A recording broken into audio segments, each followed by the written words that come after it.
Bismillahirrahmanirrahim. Assalamualaikum warahmatullahi wabarakatuh. Berjumpa kembali pada mata pelajaran Administrasi Umum oleh Bapak Irwan, Sarjana Pendidikan.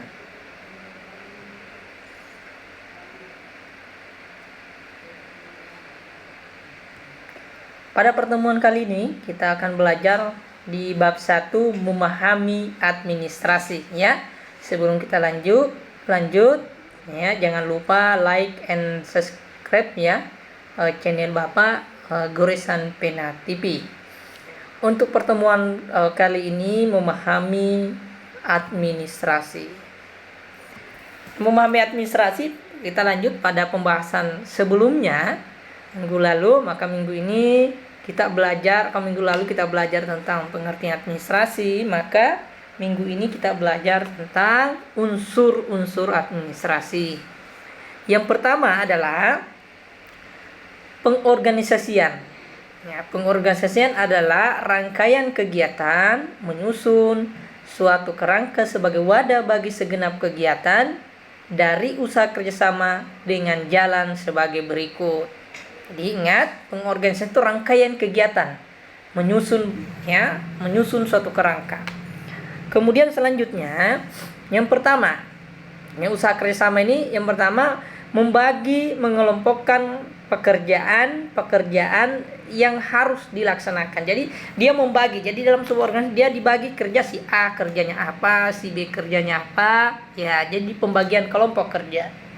Kemudian selanjutnya menyusun jalinan hubungan kerja di antara para petugas atau unit-unit kerja. Jadi pengorganisasian perlu hubungan, perlu kerjasama tim dari unit-unit lain atau para petugas atau bagian keuangan, bagian administrasi, bagian dan lain-lain. Seluruh unit bagian organisasi perlu bekerja sama. Yang kedua adalah manajemen. Nah, unsur yang kedua administrasi adalah manajemen. Manajemen ini ialah rangkaian kegiatan menggerakkan sekelompok orang untuk menyerahkan segenap fasilitas kerja agar tujuan usaha kerjasama yang telah ditentukan benar-benar tercapai. Jadi manajemen ini menggerakkan sekelompok orang, ya, 2 orang atau lebih menggerakkan dengan menyerahkan segenap fasilitas. Jadi ada fasilitas kerja. Kenapa perlu menggerakkan segala fasilitas kerja ini, menyerahkan segenap fasilitas kerja untuk mencapai tujuan bersama yang telah kita tetapkan. Yang ketiga, komunikasi, yaitu rangkaian kegiatan menyampaikan, memindahkan secara cermat buah pikiran dari seseorang kepada pihak lain dalam usaha kerjasama yang bersangkutan. Nah, ini ada gambar ya sementara rapat. Jadi berkomunikasi. Jadi ketika berkomunikasi ini tentu harus santun, menghargai pendapat orang lain. Ini ya. Kemudian selanjutnya, yang keempat adalah pegawai, yaitu rangkaian kegiatan mengatur dan mengurus penggunaan tenaga kerja yang diperlukan dalam usaha kerjasama yang bersangkutan. Nah, pegawai inilah yang mengatur atau mengurus tenaga kerja. Kenapa perlu? Untuk kerjasama. Jadi perlu pengatur ya, kegiatan mengatur untuk mencapai tujuan yang telah ditetapkan. Makanya perlu usaha kerjasama. Kemudian selanjutnya yang kelima, Keuangan yaitu rangkaian kegiatan yang mengelola segi-segi pembiayaan sampai dengan pertanggungjawaban keuangan dalam usaha kerjasama yang bersangkutan. Jadi pengelolaan keuangan ini sangat perlu, karena ketika kita ingin membiayai suatu kegiatan ya, namun selain membiayai perlu pertanggungjawaban keuangan. Ya, pertanggungjawaban keuangan yang baik, laporan keuangan yang baik, sehingga pengelolaan keuangan ini bisa berjalan dengan lancar. Selanjutnya, 6. Perbekalan. Perbekalannya itu rangkaian kegiatan merencanakan, mengadakan, mengatur pemakaian barang-barang keperluan kerja dalam usaha kerjasama yang bersangkutan. Jadi ada perlu perbekalan. Jadi kegiatan merencanakan, ya, mengadakan. Jadi ada mengadakan peralatan, mengatur barang-barang. Ya, ini perlu perbekalan, bagian perbekalan. Ya, selanjutnya 7, ketatausahaan. Ketatausahaannya itu rangkaian kegiatan menghimpun, mencatat, mengelola, menggandakan, mengirim, menyimpan berbagai keterangan-keterangan yang diperlukan dalam usaha kerjasama. Nah, contoh gini, menghimpun. Apa yang mau dihimpun? Kegiatan menghimpun data-data, kemudian mencatat apa yang perlu dicatat, hal-hal penting kegiatan pimpinan, mengelola, ya, menggandakan kalau ada surat. Oh, kita ini mau gandakan suratnya. Ini satu surat kita mau kirim ke banyak orang, ke karyawan, maka ada perlu penggandaannya, menggandakan. Kemudian setelah digandakan kita mau kirim suratnya. Bagaimana kita mau kirim ya? Kita pakai kurir, itu mengirim. Nah, kemudian penyimpanan berbagai keterangan yang diperlukan. Nah, menyimpan. Jadi menyimpan ini setelah dikirim. Jadi ada kita menyimpan arsip suratnya. Kenapa perlu disimpan? Supaya ketika sewaktu-waktu kita membutuhkan arsip tersebut atau dokumen tersebut mudah ditemukan kembali. Selanjutnya 8, hubungan masyarakat, yaitu rangkaian kegiatan menciptakan hubungan baik dan dukungan dari masyarakat di sekeliling terhadap usaha kerjasama yang bersangkutan. Jadi maksudnya gini, human atau biasa dikenal dengan humas, hubungan masyarakat, atau biasa di administrasi biasanya public relation officer. Jadi di lingkungan kantor tersebut, bagaimana di lingkungan itu kita terjalin komunikasi yang baik antara pihak perusahaan atau kantor di sekelilingnya dengan masyarakat di sekitarnya, itu terjadi hubungan yang baik. Makanya perlulah hubungan masyarakat menjadi penengah, ya, sehingga tempat di mana usaha atau kegiatan atau kantor itu berada dengan lingkungan sekitarnya itu bagus. Nah, perlu komunikasi yang baik dengan masyarakat di sekitar tempat usaha atau kegiatan atau kantor. Nah, bagian C, ruang lingkup dan tujuan administrasi. Nah, ruang lingkup administrasi sebenarnya sangat luas sekali, yaitu menyangkut hal-hal yang termasuk di dalam bagian dari administrasi tersebut. Ruang lingkup ini sangat perlu diberi kepastian sehingga, ya, kenapa? Sehingga memudahkan kita membahas tentang administrasi itu sendiri. Jadi batasan ruang lingkup itu menjadi sebuah batasannya. Karena luasnya ruang lingkup maka perlu membatasi ruang lingkup administrasi. Ya, pertama, ruang lingkup administrasi.